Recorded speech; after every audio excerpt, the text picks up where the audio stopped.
Там, где упоминают об императорской семье Романовых, не забывают замолвить слово и о любимом прозорливце и старце императрицы Александры Федоровны Григории Распутине.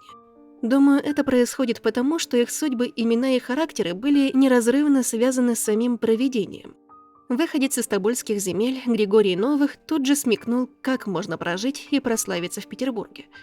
Впрочем, сотни людей считали друга царской семьи истинным предсказателем, целителем от Бога и святым старцем.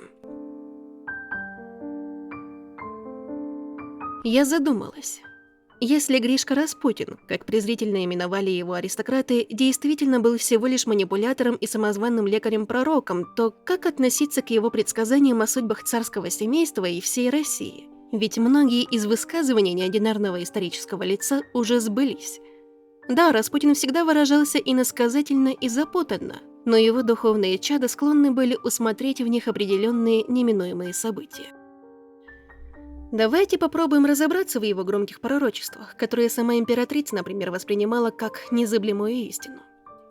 Итак, не дожив всего лишь год до Октябрьской революции 1917 года, Григорий Ефимович еще задолго до заговора, организованного Юсуповым, предсказал собственную гибель. Причем он рассматривал два ответвления в судьбе. Если он умрет от рук простых крестьян, династия Романовых будет править еще сотни лет. Если же его убьет человек знатный, что в итоге и произошло, то царский род вскоре ждет поругание, крах и смерть. Самих императора и его супругу Распутин именовал не иначе, как венценосными мертвецами, после видения, которое он узрел. Однажды старец обнял царскую чету и ощутил, что держит в руках неживые трупы. Он говорил о реках крови, которые зальют Неву. Петербург утонет в крови, особенно после того, как город получит другое название. Очевидно, что провидец касался не только революции, но и далекого будущего. Многие исследователи полагают, что речь идет о времени сталинских репрессий. Человек с безумным взглядом, который то и дело врачевал страдающего от гемофилии царевича Алексея, смог завоевать абсолютное доверие царицы Александры Федоровны.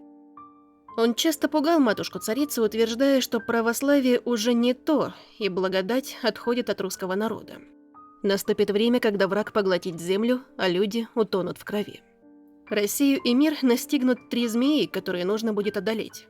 Воины будут ходить по трупам, а те, кто спасутся, обретут земной рай. В образах двух змей угадывают события Первой и Второй мировой войны, а вот предсказание о третьей змее еще не сбылось. Кстати, острый распутинский взор зрел события куда более позднего периода. Так он писал о том, что на земле взорвутся две отравленные башни. Тела людей будут сочиться гноем, а все живое вокруг умрет после страшных событий.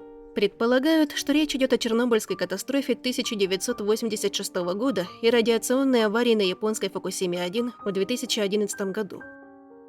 Еще одно пророчество Распутина, которое меня заинтересовало, на первый взгляд окутано неким мистицизмом. Он призывал опасаться зверей, которые станут врагами человека. Обуреваемые гордыней люди сами создадут таких монстров.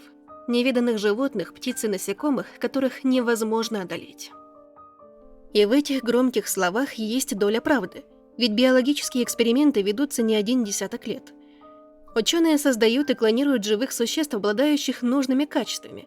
Нередко подобные опыты выходят из-под контроля. Так, в Бразилии растет популяция диких ядовитых и очень агрессивных пчел, которые в разы крупнее и опаснее обычных медовых пчелок. Предполагают, что рост популяции – дело рук экспериментов исследователей.